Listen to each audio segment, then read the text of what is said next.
कृपया ध्यान दें। दोस्तों, स्टोरी स्टार्ट करने से पहले मैं आप लोगों से एक बात कहना चाहता हूं, तो इसे ध्यान से सुनें। इस वीडियो के डिस्क्रिप्शन में मेरे चैनल की लिंक दी हुई है। इसको ज्वाइन कर लें, क्योंकि वो बैकअप चैनल की लिंक है। कभी मेरे यूट्यूब चैनल पर कॉपीराइट आ जाए तो आप लोग वहां स्टोरी सुन सकते हैं। इसलिए इस चैनल को जल्दी से ज्वाइन कर लें। और दोस्तों, एक काम और भी करो दोस्तों। मैं अपने टेलीग्राम चैनल पर एक स्कैनर अपलोड कर रहा हूं। जो भाई पैसे डोनेट करके सपोर्ट करना चाहता है वो कर दे, क्योंकि भाई मैंने अभी तक इतने वीडियो अपलोड किए हैं, फिर भी मुझे यूट्यूब से एक पैसा तक नहीं मिला है और मेरी टीम को भी पैसे देने बाकी हैं। तो भाइयों, आप लोग जितना हो सके उतना डोनेट करके हेल्प करो। तो आज के लिए इतना ही। स्टोरी सुनो और इसका आनंद लो। फिर मिलते हैं अगले वीडियो में। एपिसोड 121। आधे घंटे बाद विहान और प्रिया चुपके से अपार्टमेंट में लौटे। उन्होंने जल्दी से हाथ मुंह धोया और अपने कमरों में सोने चले गए। विहान ने कुछ मिनट पहले ही आंखें बंद की थीं कि दरवाजा खुलने की आहट हुई। प्रिया चुपचाप अंदर आई, कंबल ओढ़े हुए। विहान, तुम सोए नहीं ना? अभी नहीं। तुम? प्रिया ने जीभ निकाली। जिया पूरा बिस्तर ले रही है, मुझे नींद नहीं आ रही है। उसे सुबह जल्दी उठना है तो उसे जगाना नहीं चाहती। कुछ घंटे यहां रुकूंगी। तीनों में प्रिया सबसे पहले उठती थी, तो उसे जिया के पता चलने की चिंता नहीं थी। वैसे भी वह पहले विहान के साथ सो चुकी थी और भरोसा था कि वह हद पार नहीं करेगा। ठीक है, विहान ने जगह बनाते हुए कहा। 10 मिनट बाद प्रिया को विहान की गहरी सांसें सुनाई दीं। उसने उसका नाम पुकारा। कोई जवाब नहीं। सोचकर कि वह सो गया, उसने पीछे से उसे गले लगाया, शरीर सटा लिया। उसे हमेशा कुछ पकड़कर सोना पड़ता था। विहान की आंखें खुली थीं, पर पीठ उसकी ओर थी, तो प्रिया को पता नहीं चला कि वह हंसी रोक रहा था। प्रिया उसे उकसा रही थी। क्या? अगली सुबह विहान उठा तो प्रिया जा चुकी थी। लिविंग रूम से दोनों लड़कियों की बातें सुनाई दी। जिया, तुम्हारी आंखें इतनी सूजी क्यों हैं? क्या कल तुम रोई थी? प्रिया ने हैरानी से पूछा। नहीं, नहीं, इतना दिखता है। जिया बाथरूम की ओर भागी। उसकी आंखें सचमुच सूजी थीं। जिया, क्या हुआ? किसी ने परेशान किया या कुछ और? कुछ नहीं, कल बालकनी की हवा से आंखें सूख गईं, जिया ने जवाब दिया। विहान को कमरे से निकलते देख वह अपने कमरे में भागी। आज तबीयत ठीक नहीं, तो हेवनली जस्टिस ग्रुप नहीं जाऊंगी। घर से कंपनी का विकास प्लान बनाऊंगी, बाद में प्रिया से चर्चा करूंगी। ठीक, विहान ने कहा।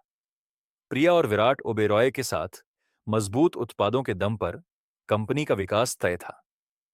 सुबह 9 बजे विहान और प्रिया अपार्टमेंट से निकले।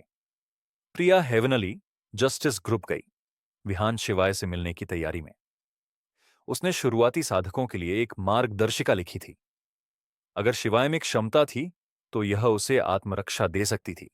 विहान हर बार उसे नहीं बचा सकता था। जांगबे विश्वविद्यालय पहुंचते ही सुरक्षाकर्मी पीले पड़ गए। चारों ने नया गेट खोल दिया। उनका रवैया बिल्कुल बदला हुआ था। विहान सीधे छात्रावास में शिवाय से मिला। कल के बाद विश्वविद्यालय के छात्र शिवाय से नजरें चुराते थे, डरते हुए। जल्द ही वे पुरुष छात्रावास की छत पर थे। विहान ने शिवाय के प्लास्टर वाले बाएं हाथ को देखा। डॉक्टर्स ने क्या कहा? शिवाय ने सिर खुजाया। मुझे लगा हाथ टूट गया, पर उन्होंने कहा हल्की मोच है। मां को यकीन नहीं हुआ। 3 स्कैन करवाए, डॉक्टर परेशान हो गया। नतीजा वही। मां ने इसे चमत्कार कहा और मां आज मंदिर भी गई हैं। तो मुझे पता है, ये आपकी वजह से है, भाई विहान। ओह, इतना यकीन कैसे? विहान ने भौं उठाई। भाई विहान, आप अब अलग हैं। आपका अंदाज, ताकत। मां ने बताया, आप 5 साल पहले सेना में गए थे। क्या यह सच है? शिवाय ने पूछा। विहान ने जवाब नहीं दिया। उसने शिवाय को गंभीरता से देखा। तुम मेरे जितना ताकतवर बनना चाहते हो क्या? जैसा कि कल तुमने देखा है कि मेरी ताकत कितनी है। शिवाय ठिठका, फिर जोर से सिर हिलाया।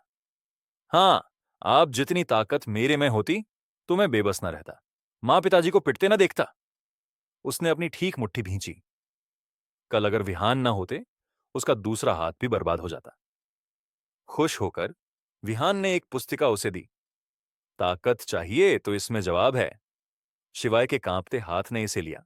शीर्षक पर नजर पड़ी, पर्पल ची थंडर रश टेक्निक। इसे खोलते ही उसकी आंखें फैल गईं। भाई विहान, यह क्या है ये? हाँ वही है, पहले कुछ पन्नों का तरीका अपनाओ, समझ आ जाएगा। पर इसे एक दिन में याद कर जलाओ, किसी को पता ना चले, समझे? समझ गया, शिवाय ने कहा। एक बात याद रखो, विहान ने जोड़ा, मार्शल आर्ट्स और साधना का रास्ता खतरनाक है। अपने संकल्प, अपने दांव हृदय को संभालो। सवाल हो तो मुझसे पूछना। हाँ भाई विहान, शिवाय उत्साहित था। विहान ने प्राचीन मार्शल आर्ट्स की ओर बातें बताईं। बीच में उसका फोन बजा। रंजीत मल्होत्रा। क्या हुआ? विहान ने फोन उठाया और पूछा। हॉल मास्टर, बड़ी मुसीबत हो गई है मुझसे, मुझे सजा मिलनी चाहिए। रंजीत की आवाज कांप रही थी। विहान की आंखें ठंडी हो गईं। क्या हुआ? साफ साफ बताओ। मिस जिया को अगवा कर लिया गया, उनके 3 रक्षक सब मर गए। क्या? विहान ने खुद को शांत किया। चौहान परिवार? नहीं हाल मास्टर, रिवर सिटी में उनकी ऐसी ताकत नहीं है।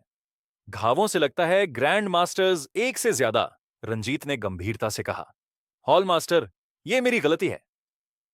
गलती बाद में देखेंगे रंजीत, उसे ढूंढो। जांगबे विश्वविद्यालय के पूर्वी गेट पर गाड़ी भेजो, अभी। हॉल मास्टर, गाड़ी तैयार है, 30 सेकंड में पहुंचेगी। विहान ने फोन काटा। शिवाय ने कुछ गलत महसूस किया। भाई विहान, क्या हुआ? उसके खत्म करने से पहले विहान छत से कूद पड़ा। भाई विहान, आप? शिवाय अवाक रह गया। विहान नीचे उतरा। एक काला साया पूर्वी गेट की ओर दौड़ता दिखा। क्या वह इंसान भी है? एपिसोड 122 ग्रैंड सिटी अपार्टमेंट परिसर में विहान पागलों की तरह सीढ़ियां चढ़ा और दरवाजा खुला पाया। अंदर दौड़ते ही उसने देखा कि जिया चौहान की मां पहले से वहां थी। उसकी आंखों में गुस्सा भरा हुआ। उसने जिया को नवीनतम जीवन ट्रैकिंग कंगन दिया था, जो उसकी धड़कन और स्वास्थ्य की निगरानी करता था। 20 मिनट पहले डेटा बंद हो गया। मां का दिल चीखा कि कुछ गलत है और वह तुरंत ग्रैंड सिटी पहुंची। वहां का उथल पुथल का दृश्य देखकर उसका डर सच साबित हुआ। निगरानी फुटेज में 3 लोग जिया को ले जाते दिखे। उसने चौहान परिवार की ताकत जांच के लिए लगा दी और घटनास्थल पर सुराग ढूंढ रही थी। विहान को देखते ही उसका गुस्सा फूट पड़ा। वह उस पर चिल्लाई, उसके कपड़े पकड़कर। कुछ दिन पहले का वादा क्या हुआ? तुमने कहा था कोई जिया को छू नहीं सकता। अब वह कहां है? बोलो। विहान की नजरें ठंडी थीं। चुपचाप उसने उसे भड़कने दिया। मुठ्ठियां भींची, ठंडी हत्या की भावना फैल रही थी। मुझे एक दिन दो, जिया को सही सलामत लाऊंगा। वह कुछ कहने वाली थी, पर विहान ने कहा, अगर असफल हुआ तो मेरी जान ले लेना। कमरे में घुसकर उसने चारों ओर देखा। कोई ठोस सुराग नहीं, पर एक शक्तिशाली मौजूदगी का हल्का निशान था। रंजीत मल्होत्रा का अनुमान सही था, ग्रैंडमास्टर्स 1 से ज्यादा। विहान ने मन ही मन अपने आप को कोसा। शांत रहने की कोशिश में उसने 3 फोन किए। सालिनी को, पुलिस से जिया को ढूंढने के लिए। वाणी बनर्जी को, जो रिवर सिटी में ग्रैंड मास्टर्स वाली ताकतों के बारे में जानती थी। आनंद बिश्नोई को, बिश्नोई परिवार से और जानकारी के लिए। 5 मिनट बीते, कोई जवाब नहीं। तभी उसका फोन बजा। अज्ञात नंबर। हेलो? एक धीमी मजाक उड़ाती आवाज आई। मल्होत्रा परिवार के कचरे, अब कैसा लग रहा है? घबरा गए? विहान की आंखें सिकुड़ी। हत्या की भावना भड़की। तुमने जिया को अगवा किया है ना?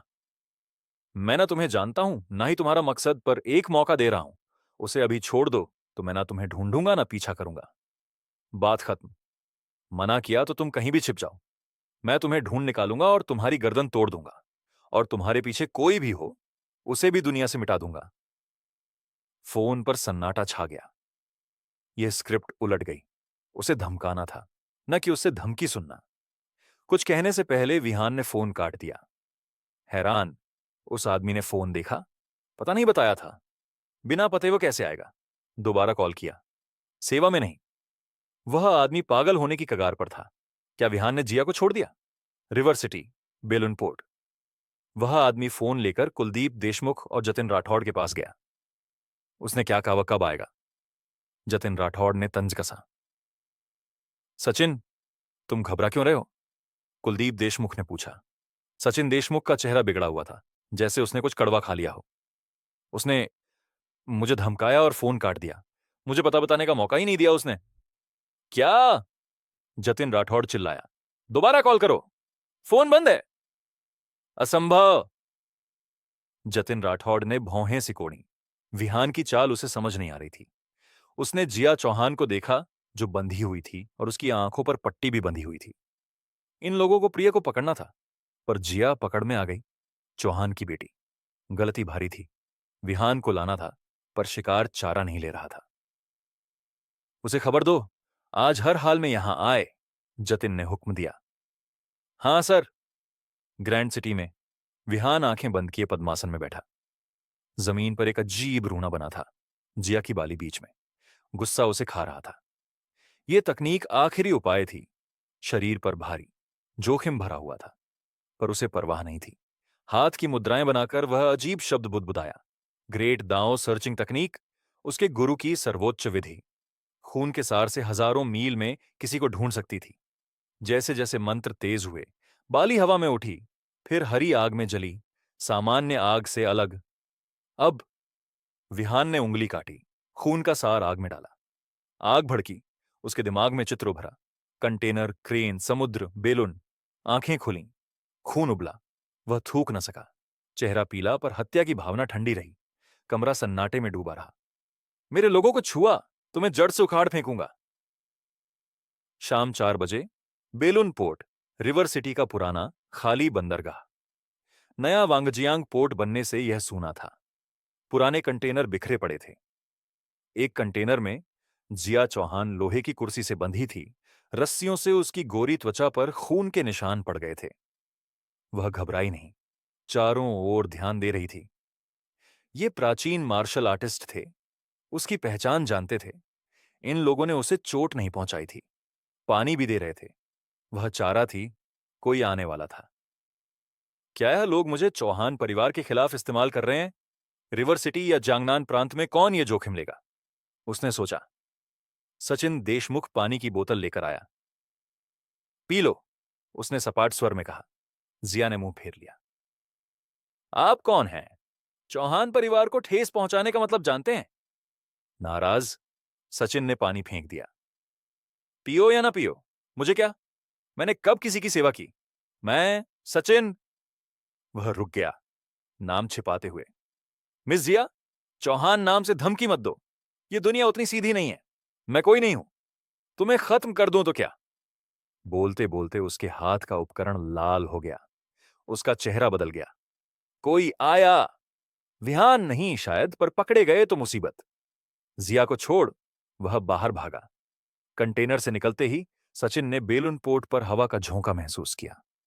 हवा तेज हुई, मानो अदृश्य शक्ति ने सब कुछ बंद कर दिया हो। एपिसोड 123 बेलुन पोर्ट के प्रवेश पर एक जोरदार धमाका वो हुआ जब लोहे का गेट लात से उड़ गया। धूल उड़ी और एक युवक वहां खड़ा दिखा, विहान। उसने देखा और कई विशेषज्ञों की आभा महसूस की। यह वही जगह थी। तुम्हें खेल पसंद है तो मैं तुम्हारी जिंदगी का आखिरी खेल खेलूंगा, उसने बुदबुदाया। कौन है? 4 युवक सामने आए और उसका रास्ता रोकने लगे। ये लोग जतिन राठौड़ के शिष्य थे। सभी ग्रैंड मास्टर थे। आसानी के लिए जतिन ने उन्हें देवराज, रामनाथ, सुरेश और अभय नाम दिए थे। 10 साल से प्राचीन मार्शल आर्ट्स और घातक तकनीकों में प्रशिक्षित उसके सबसे मजबूत अनुयायी। इसीलिए वह उन्हें पहाड़ों से लाया था। विहान का चेहरा देख वे ठिठक गए, जैसे भूत देख लिया हो। वह यहां कैसे पहुंचा? देशमुख परिवार के 3 विशेषज्ञ कंटेनर से निकले। उतने ही हैरान। सबकी नजरें सचिन देशमुख पर टिकीं, जिसने फोन किया था। सचिन, तुमने झूठ बोला? उन्होंने पूछा। ये कैसे आया? सचिन रोना चाहता था। मुझे नहीं पता, उसने कहा। उसने बेलुन पोर्ट का जिक्र नहीं किया था। विहान ने मौका ही नहीं दिया। बॉस को समझाओ, देवराज ने ठंडे स्वर में कहा। यह यहां है तो देखें इसमें क्या खास है। देवराज आगे बढ़ा, विहान की छाती पर मुक्का मारने को। उसकी गति तेज थी। आखिरी पल में उसने मुक्के को पंजे में बदला। वह विहान का कंधा कुचल सकता था। बाकी शिष्य मुस्कुराए। देवराज का टाइगर किंग क्लॉ मशहूर था। एक बार लग जाए तो खून और मौत निश्चित। विहान हिला नहीं। सचिन को हैरानी हुई। क्या यह इतना आसान था? शायद जतिन राठौड़ और उनके गुरु ने इसे बढ़ा चढ़ाकर देखा था। सचिन ने रिमोट दबाया। बेलून पोर्ट के 30 कैमरे उस ओर मुड़े। 10 किलोमीटर दूर राठौड़ विला में लाइव प्रसारण शुरू हुआ। डर से कांप गए ना? देवराज हंसा, निशाना विहान की छाती पर, उसका दिल निकालने को। विहान के लिए यह बच्चों का खेल था। जैसे ही टाइगर किंग क्लॉ पास आया, उसने एक साधारण मुक्का मारा जिसमें ट्रू क्यूई थी। हाँ, क्या यह कमजोर मुक्का? देवराज का तंज अधूरा रह गया जब मुक्का और पंजा टकराए। नतीजा एक तरफा था। देवराज की उंगलियां टूट गईं और विहान का मुक्का उसकी छाती पर लगा। खून उछला। देवराज उड़कर मर गया, एक झटके में। टाइगर किंग क्लॉ नाम अच्छा है पर ताकत कम है, विहान ने कहा। सबके दिमाग सुन्न पड़ गए। एक ग्रैंड मास्टर को तुरंत मार डाला। ग्रैंड मास्टर्स में अंतर होता है, पर वे रिवर सिटी के शीर्ष थे। कोई कुछ समझ पाता? विहान फिर बढ़ा, हवा की तरह तेज। खतरा! सब मिलकर हमला करो! रामनाथ चिल्लाया, पर जतिन के बाकी शिष्य एक अदृश्य शक्ति से बंध गए। एक पैर भी हिला नहीं पाए। विहान ने कदम बढ़ाया, जमीन पर गहरा निशान छोड़ा, फिर हवा में उछला, पैर से क्षैतिज प्रहार किया। उनके पास हाथ उठाने के सिवा कोई चारा नहीं था। बेकार। कड़क। हड्डियां टूटीं, चीखें गूंजीं और तीनों कंटेनरों से टकराए, धातु में गड्ढे छोड़ते हुए। वे तड़पे, लड़ने की ताकत खत्म। सुरेश सबसे बुरी हालत में था। उसका शरीर कंटेनरों के बीच फंसकर 2 टुकड़े हो गया। सचिन ने थूक निगला, पसीने से भीगा, डर से कांप रहा था। ये 4 नए ग्रैंड मास्टर थे, पर ग्रैंड मास्टर ही थे। मिलकर भी विहान को छू न सके। 2 चालें, एक मुक्का, एक लात। ये कौन सा राक्षस था? विहान की ठंडी नजर देशमुख परिवार के 3 विशेषज्ञों पर पड़ी। अगर मैं सही समझ रहा हूं, तो तुम तीनों ने जिया चौहान को अगवा किया, है ना? उसकी शांत आवाज उनके कानों में गूंजी। चुप्पी स्वीकार थी। यहां हो तो शामिल हो, मरो। वह आगे बढ़ा। अपने करीबियों को धमकाने वालों से उसे नफरत थी। 2 देशमुख परिवार के विशेषज्ञों ने स्टील सुइयां फेंकी। नजदीकी लड़ाई मतलब मौत। यह दुश्मन साधारण ग्रैंडमास्टर से ऊपर था, शायद हुआशिया की रैंकिंग में। जतिन राठौड़ या कुलदीप देशमुख ही इसे रोक सकते थे। सुइयां हवा में चीखीं, पर विहान के पास पहुंचते ही रुक गईं, मुड़कर गिर पड़ीं। असंभव! दोनों हैरान। इससे पहले कि वे संभलते, विहान की हथेली ने एक को जमीन में ढसाया। शरीर टूटा, मृत। दूसरे को मारने से पहले एक आवाज गरजी, रुक! इसे मारा तो तुम्हारी औरत मर जाएगी। विहान की हिंसक आभा डगमगाई। उसकी हथेली दूसरे के चेहरे के पास रुकी। हवा से खून टपक रहा था। एपिसोड 124। बचुस। कुछ ही दूरी पर सचिन देशमुख के हाथ में एक छोटा चाकू प्रकट हुआ और उसने उसे जिया चौहान के गले पर दबा दिया। एक ही चाल से जिया चौहान की जान खत्म हो सकती थी। विहान, अगर तुमने मेरे सीनियर भाई को छुआ तो मिस जिया मर जाएगी, सचिन देशमुख ने धमकी दी। उस पल जिया चौहान बिल्कुल भी घबराई नहीं। इसके बजाय उसने विहान को आश्चर्य से देखा। यह लड़का यहां क्यों था? क्या वह उसे बचाने आया था? जिया चौहान ने फिर से चारों ओर देखा। जब उसने लाशों की भयानक हालत देखी तो उसकी आंखें डर से भर गईं। क्या यह सब विहान ने किया था? सचिन देशमुख ने देखा कि विहान कुछ नहीं बोल रहा था और उसने आगे कहा, मुझे पता है कि तुम बहुत ताकतवर हो, लेकिन तुम यहां इस महिला को बचाने आए हो, इसलिए बेहतर होगा कि तुम जल्दबाजी ना करो। हम तो सस्ती जाने हैं, लेकिन मिस जिया जियांगनान प्रांत के चौहान परिवार की सम्मानित बेटी हैं। तुम उनकी कीमत अच्छी तरह जानते हो। विहान का चेहरा भावहीन रहा। उसने एक आह भरी। तुम्हें उसे छूना नहीं चाहिए था, सचमुच नहीं चाहिए था। सचिन देशमुख ने ठंडे स्वर में हंसा। लड़के, अपनी बकवास बंद करो। अभी घुटनों पर बैठ जाओ, वरना यह महिला मर जाएगी। विहान, उसकी बात मत सुनो। वह मुझे मारने की हिम्मत नहीं करेगा, जिया चौहान ने कहा। जब सचिन देशमुख ने देखा कि जिया चौहान सहयोग नहीं कर रही थी, तो वह गुस्से से भर गया। कुतिया, चुप रहो वरना मैं तुम्हारी गर्दन तोड़ दूंगा। यह कहकर उसने विहान को घूरा और आदेश दिया, मेरे सीनियर भाई को छोड़ो और घुटनों पर बैठ जाओ, जल्दी। तुम चाहते हो कि मैं घुटनों पर बैठ जाऊं? क्या तुम्हें यकीन है? विहान की शांत आवाज ऐसी लग रही थी जैसे उसने कोई मजेदार चुटकुला सुना हो। सचिन देशमुख कुछ कहने ही वाला था कि विहान ने हरकत की। उसने अपने एक हाथ से सामने खड़े देशमुख परिवार के विशेषज्ञ की गर्दन पकड़ ली। फिर उसने उसे तोड़ दिया। उसकी ठंडी हत्या की भावना चारों ओर फैल गई। सचिन देशमुख की पुतलियां सिकुड़ गईं। उसने उम्मीद नहीं की थी कि उसकी धमकी के बाद भी विहान पर कोई असर नहीं होगा। क्या वह धमकी को नजरअंदाज कर रहा था? क्या उसे सचमुच लगता था कि वह ऐसा नहीं करेगा? विहान ने लाश को एक तरफ फेंक दिया और धीरे धीरे सचिन देशमुख की ओर बढ़ा। हालांकि सचिन देशमुख के हाथ में एक बंधक था, लेकिन उस पल वह खुद घबरा रहा था। विहान का आभा मंडल बहुत डरावना था। उसने जिया चौहान को पकड़ा और कुछ कदम पीछे हट गया। पास मत आओ। अगर तुमने ऐसा किया तो मैं सचमुच इस महिला को मार डालूंगा। तुम कितने भी ताकतवर हो, कितने भी तेज हो, मेरा चाकू उससे तेज है। क्या ऐसा है? विहान के होठों पर एक ठंडी मुस्कान उभरी। फिर उसकी उंगली से ट्रू क्यूई की एक धारा निकली और एक तीर में बदल गई। पूछी! यह सचिन देशमुख के माथे में घुस गई। सचिन देशमुख की आंखें चौड़ी हो गईं। ये क्या था? बैंग! उसका शरीर पीछे की ओर गिर गया, पूरी तरह से निर्जन। विहान ने सचिन देशमुख की लाश पर एक नजर डाली और शांति से कहा, तुम वही हो जिसने मुझसे फोन पर बात की थी। मैंने तुम्हें फोन पर एक मौका दिया था। अगर तुमने जिया को छोड़ने का फैसला किया होता तो शायद तुम्हारा अंत अलग होता। दुर्भाग्य से तुमने अपनी कब्र खुद खो दी। जिया चौहान की नजरें विहान पर टिकी थीं। इस आदमी ने आज उसे बहुत सारे आश्चर्य दिए थे। चौहान परिवार की सम्मानित बेटी के रूप में उसने हर तरह के लोग देखे थे, यहां तक कि प्राचीन मार्शल आर्ट्स के विशेषज्ञ भी। लेकिन कोई भी विशेषज्ञ वह नहीं कर सका जो विहान ने किया। उसे अचानक उस परिवार के उस प्रतिभाशाली की याद आई जिससे उसके पिता उसकी शादी करवाना चाहते थे। क्या विहान की ताकत उस प्रतिभाशाली से अधिक थी? अगर ऐसा था तो क्या वह उसके पिता का मन बदल सकता था? कम से कम उस पल में उसे एक जबरदस्त सुरक्षा का एहसास हुआ। विहान पहले ही जिया चौहान के पास पहुंच गया था और उसने चिंतित स्वर में कहा, क्या तुम्हें चोट लगी है? जिया चौहान ने सिर हिलाया। नहीं, मुझे नहीं लगी।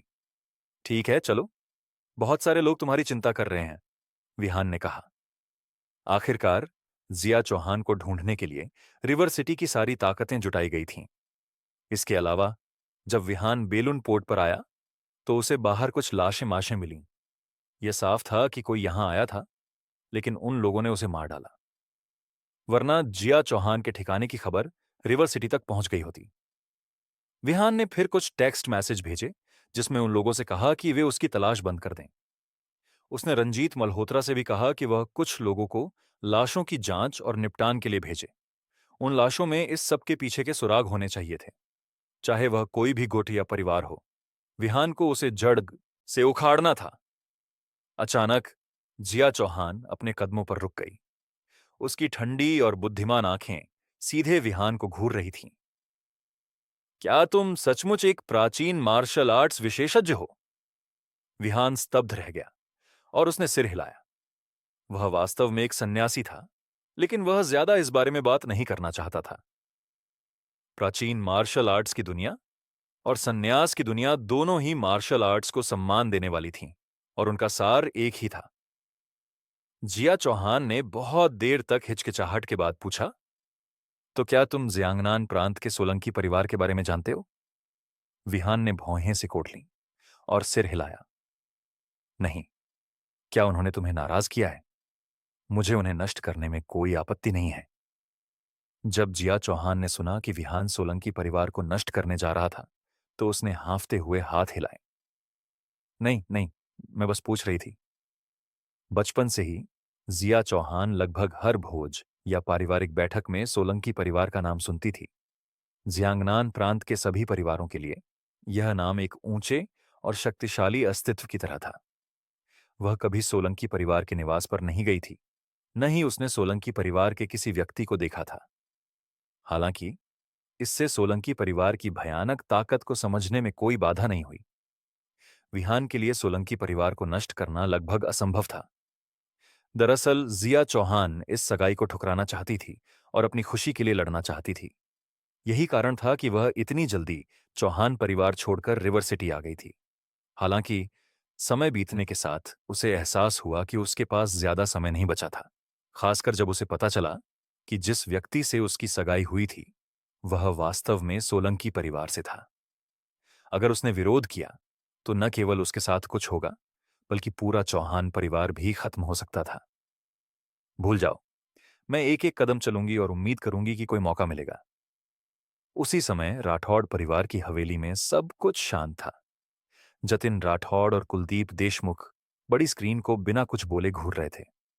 उन्हें कुछ हद तक दम घुटने का एहसास हो रहा था। 7 ग्रैंड मास्टर्स एक 20 साल के युवक को भी नहीं मार सके। क्या मजाक है? कोई भी इस पर विश्वास नहीं करेगा। हालांकि नंगी सच्चाई उनकी आंखों के सामने थी और वे इसका खंडन नहीं कर सकते थे।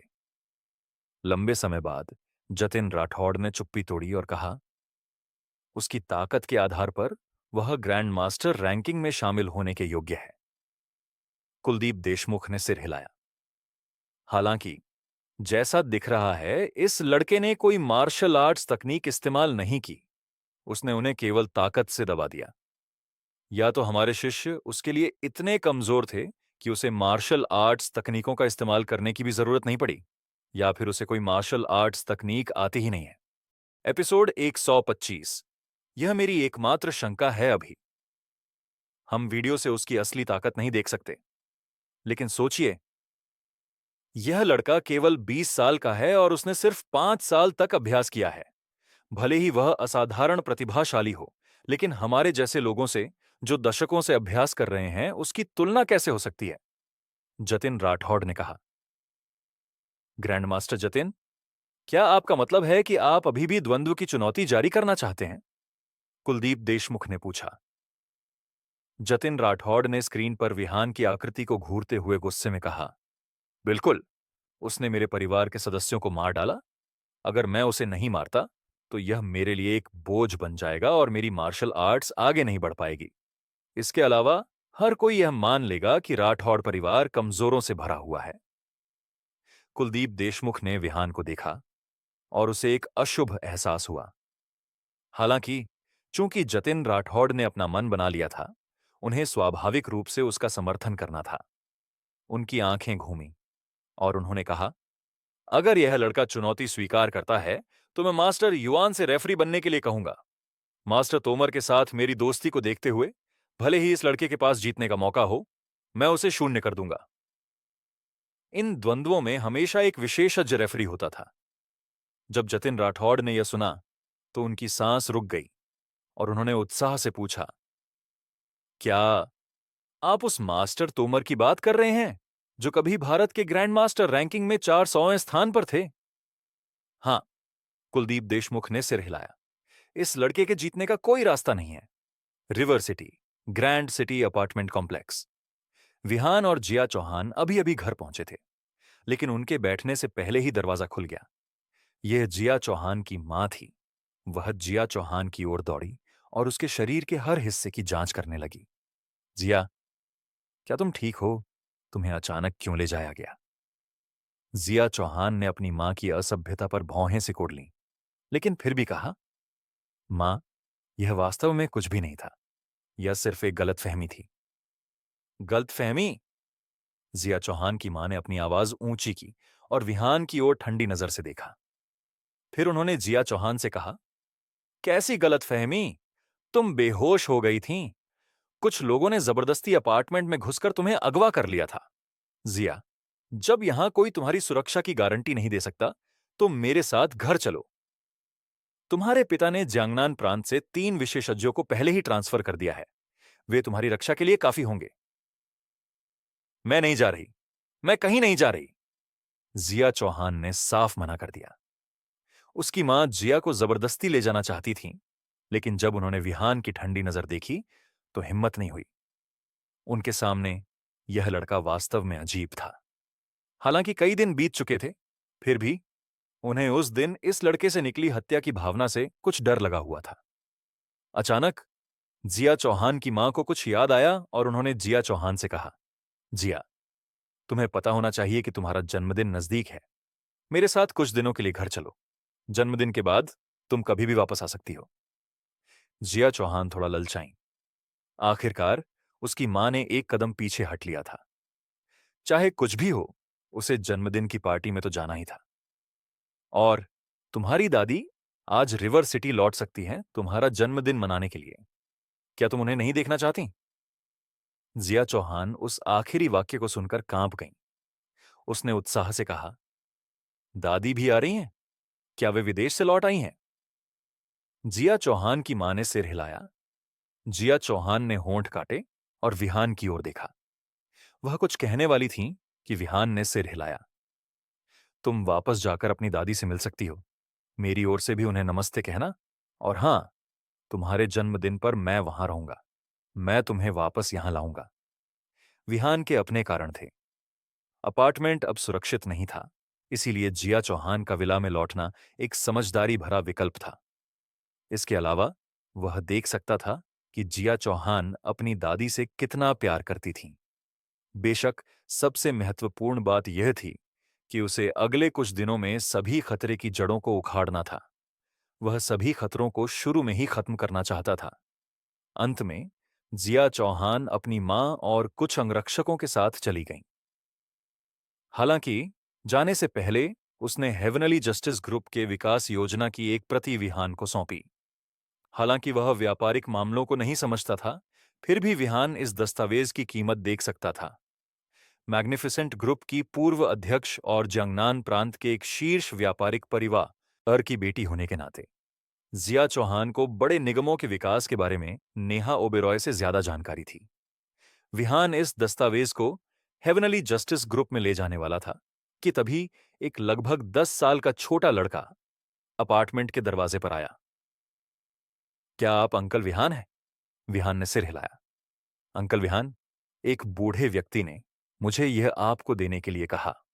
छोटे लड़के ने पत्र विहान को दिया और फिर उछलते हुए चला गया। विहान ने थोड़ा भौहें सिकोड़ लीं और उलझन में पत्र खोला। क्या तुम मेरे राठौड़ परिवार के सदस्यों को मारने के बाद डेथ मैच स्वीकार करने की हिम्मत करते हो? अगर तुम नहीं लड़ते तो तुम अपने आसपास के लोगों की कितनी बार रक्षा कर सकते हो? यह जतिन राठौड़ राठौड़ परिवार द्वारा हस्ताक्षरित था और इसमें कुछ अन्य विवरण भी शामिल थे। आखिरी वाक्य स्पष्ट रूप से एक धमकी थी। विहान ने अपनी आंखें संकुचित कीं। जब उसने राठौड़ परिवार के 2 सदस्यों को मारा था, तो उसे वुई पर्वत पर उस बूढ़े व्यक्ति के नाम से उसे धमकी दी थी। अब ऐसा लगता था कि वह बूढ़ा व्यक्ति आखिरकार लौट आया था। आखिरी वाक्य से ऐसा लगता था कि जिया चौहान का अपहरण भी जतिन राठौड़ से संबंधित था। इसीलिए यह व्यक्ति यह संकेत दे रहा था कि अगर वह स्वीकार नहीं करता, तो प्रिया और जिया चौहान फिर से निशाना बनेंगी। चूंकि तुमने खुद को खुलेआम दिखाया है, इससे मुझे तुम्हें ढूंढने की परेशानी बच गई। विहान के होठों पर एक ठंडी मुस्कान उभरी। उसके बाद विहान अपार्टमेंट से हेवनली जस्टिस ग्रुप के लिए निकल गया। जैसे ही वह नीचे पहुंचा, एक काली एसयूवी उनके सामने रुकी। दरवाजा खुला और वाणी बनर्जी जल्दी से बाहर निकलीं। मिस्टर विहान, क्या आपको चुनौती पत्र मिला? विहान स्तब्ध रह गया। उसने अपने हाथ में पत्र लहराया और पूछा, क्या आप इसी की बात कर रही हैं? वाणी बनर्जी ने पत्र छीन लिया और उस पर नजर डाली। उनका चेहरा बुरी तरह बदल गया, क्योंकि वह बड़बड़ाईं।